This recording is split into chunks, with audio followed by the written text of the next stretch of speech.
আগে বাংলা ভাষা চালু করতে হবে।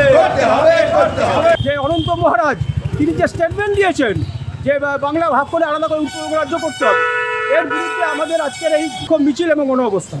কোনোভাবেই বাংলাকে বিভাজন করা যাবে না, এই দাবি নিয়ে গণ অবস্থানে বাংলাবাদী রাজনৈতিক দল আমরা বাঙালি।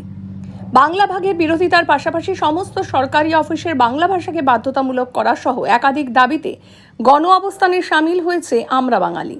মঙ্গলবার শিলিগুড়ির প্রধান ডাকঘরের সামনে সকাল থেকে গণ অবস্থানের পাশাপাশি শহর জুড়ে এক মিছিল আয়োজিত করা হয় দলের পক্ষ থেকে। মিছিলটি প্রধান ডাকঘরের সামনে থেকে শুরু হয়ে হাসমি ছক হয়ে বিধান রোডের শহরের বিভিন্ন পথ পরিক্রমা করে।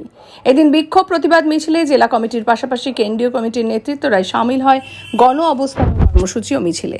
উত্তর বাংলাতে জুড়ে যে আলাদা করে কামতাপুর রাজ্য বা গ্রেটার কুচবিহার রাজ্য বা আলাদা করে উত্তরবঙ্গ রাজ্যের যে দাবি উঠছে, এবং আমরা সম্প্রতি দেখলাম যে অনন্ত মহারাজ তিনি যে স্টেটমেন্ট দিয়েছেন যে বাংলা ভাগ করে আলাদা করে উত্তরবঙ্গ রাজ্য করতে হবে, এর বিরুদ্ধে আমাদের আজকের এই বিক্ষোভ মিছিল এবং গণ অবস্থান।